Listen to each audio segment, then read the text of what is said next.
Ayan guys, tingnan nyo yan. Ang dami naming clams. Ibang klaseng clams po yan. At meron pang mga malalaking clams. Ayan guys, nakita nyo yan. Ang laki ng clams, oh. O, ibang klase. White clams po ito. Ayan. Pinakuluan po siya ng tubig. Pakuluan ko po siya guys kasi kukunin ko lang yung kanyang laman. Yung kanyang meat.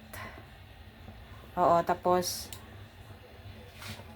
pag makulo siya, tapos magbukas siya, bubukas siya, no? Tapos kukunin ko lang yung laman at ikip ang laman para bukas lulutuin natin. Pwede natin siyang adobo or ayan, may bumuka na siya, guys. Tingnan mo, bumuka na siya, tingnan niyo siya. Oh, di ba? Kukunin natin kasi nabuka. Hindi siya pwedeng magtagal para hindi siya ma-overcook.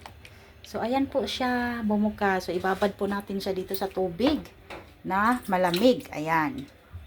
So, mag-aabang po tayo ng isang malaki. Ayan, oh, laki niya guys. Tingnan mo yan. Ang laki niya guys, oh.